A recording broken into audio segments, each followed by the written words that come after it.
Welcome to the Idea Odyssey Episode 3. In this episode, we explore the copy and paste method. Hey there. Ready for a deep dive into something really cool? We're going to be talking about innovation and how to make those light bulb moments happen. Yeah. And, you know, it's interesting. The stuff you sent over, it's all about this idea of, like, stealing like an artist. Interesting concept. Totally. But before you think we're advocating for, like, actual art heists. Right. It's not about taking something literally. No. It's more about this idea of borrowing, adapting, remixing what's already out there. Like a DJ. Exactly, like a DJ creating a new sound. And there's even a cool tool we're going to talk about. It's called the SCAMPER method. That's a good one. Yeah, we'll get into that. But first, Yeah. I think we've all had this idea about innovation being this, like, lone genius kind of thing, right? Classic image. Yeah, alone in their lab. Yeah. Exactly. But the material you sent over, it paints a different picture. Much more collaborative. More like a team effort. Exactly. It's about spotting patterns, making connections between things that you wouldn't think are connected. Yeah. And just asking, what if? Constantly. I like that. Okay, so let's dive into a classic example. We're talking Henry Ford, the Model T. The car that changed everything. Right. Now, did Ford just magically invent the assembly line out of thin air? Not quite. He actually borrowed the concept. Oh, really? From where? From the meatpacking industry, believe it or not. No way. Yeah. Ford saw how they used a moving chain to bring the work to the workers instead of the other way around. So instead of each person building a whole car, they could just focus on one part. Exactly. And that one change, adapting that to car production, it revolutionized manufacturing. Made cars affordable for everyone. Exactly. And it all came from looking outside his own industry. Exactly. Borrowing from somewhere unexpected. That's so cool.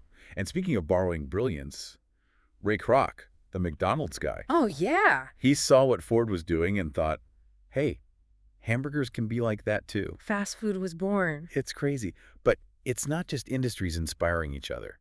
Nature is like a treasure chest of ideas, right? Oh, absolutely. Like Alexander Graham Bell and the telephone. Ah, classic. Did you know he actually based it on the human ear? He was fascinated by the ear. The diaphragm in a telephone mimics the eardrum. So basically, we can thank our own ears for being able to chat on the phone. In a way, yeah. It's called biomimicry, using nature to solve our problems. And it's everywhere. It really is. Like the hypodermic needle. I read that it was inspired by mosquitoes. True. Scientists looked at how mosquitoes pierce the skin, you know, their proboscis. Yeah, that long thing. Right. And they realized, hey, that's a less painful way to do injections. That's both cool and kind of creepy at the same time. Right. But it proves that inspiration can come from anywhere. It really can. You just got to know where to look. And be open to the possibilities. Totally. Okay, so we've talked about industries, we've talked about nature. What about everyday objects? Ah, those are good ones too. Right. I mean, have you ever really looked at a Pringles chip? Those perfectly curved chips. Yeah. Those things are actually designed to mimic how wet leaves curl up. Another cool example of biomimicry in action. It's amazing what you learn when you start digging. Right. It really is amazing. It makes you think twice about just gobbling them down. Right. Okay, but, you know, we've been talking a lot about nature and stuff, but the materials you sent, they also talk about, like, looking beyond your usual, I don't know, your field, your area of expertise. Yeah, like getting out of your comfort zone, your usual stomping grounds. Right, like, why is that so important for finding cool new ideas? Well, think about it. You spend most of your time in a specific field, right? I guess so, yeah. And that's great for, you know, specialized knowledge, but it can also be limiting. Kind of like tunnel vision. Exactly. And that's where looking at other fields comes in. Experts call it interdisciplinary thinking. Okay, I've heard that term. So, like, cross-pollination of ideas. Exactly. When you're exposed to different disciplines, the arts, entertainment, even like the military, medicine, it opens up all these new possibilities. Because you start to see connections you wouldn't normally make. Exactly. Like, what can a musician possibly teach a software developer, right? Yeah, but then again, you never know. Exactly. And that reminds me of the story of George de Mestral. Who's that? He invented Velcro. No way. Velcro. Seriously? Yeah, so he was a Swiss engineer, and one day he's out hiking with his dog, pretty normal, right? Yeah, totally. And he notices all these burrs sticking to his clothes and his dog's fur. Ugh, the worst. Right. But instead of just brushing them off, de Mestral gets curious. Like, what are these things? Exactly. He puts them under a microscope, and what does he see? Tiny little hooks perfectly designed to latch onto anything fuzzy. And bam, the idea for Velcro was born. All because he actually paid attention to something so annoying. It goes to show inspiration can come from the most unexpected places. That's such a good story. It reminds me of another one, the roll-on deodorant. Oh, yeah? That was actually inspired by the ballpoint pen, believe it or not. Seriously, I never knew that. It's wild. But it just goes to show, one simple invention can spark something amazing in a completely different field. Totally. And it makes you think, what seemingly boring thing in your life could actually be the start of something brilliant? That's a good question. And you know what? We actually have a tool to help you figure that out. Yeah.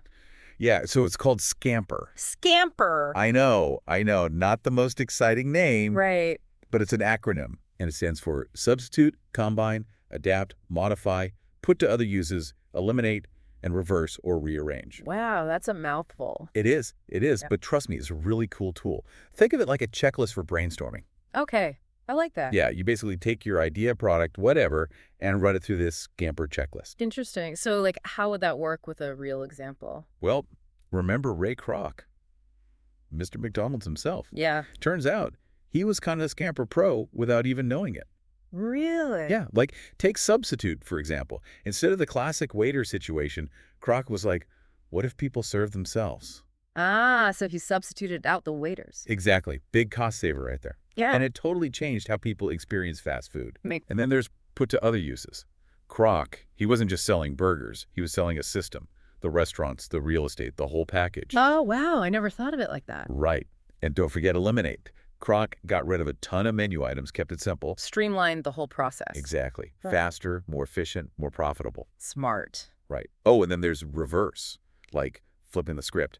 Kroc made people pay before they even got their food. Interesting. Why do that? Well, think about it. It keeps the line moving, no waiting for the check, and it guarantees they get paid right away. Ah, I see. Very clever. Right. So when you really break down how McDonald's became McDonald's, you see SCAMPER all over it. That's amazing. So this tool, it's not just for fast food, right? Absolutely not. That's the beauty of it. It works for anything, starting a business, brainstorming at work, even just solving an everyday problem. So if I'm stuck, I can just whip out my SCAMPER checklist. Exactly. Try substituting something, combining things, adapting. You never know what might spark that aha moment. I love it. So basically, innovation, it's not always about coming up with something completely new. Right. It's about looking at what's already there and finding new connections, remixing, reimagining. Exactly. And, that's what we've been talking about this whole time, right? Yeah. We went from Henry Ford's assembly line to McDonald's golden arches, and we learned how to steal like an artist and master the art of SCAMPER. All from just looking at things a little differently. Exactly. So next time you're stuck, remember, inspiration is everywhere. Just keep your eyes open, stay curious, and don't be afraid to borrow a little brilliance from the world around you. Love that. And hey, who knows? Maybe the next big idea will come from something you hear right here on The Deep Dive. Until next time, keep exploring, keep innovating, and keep those light bulbs shining bright.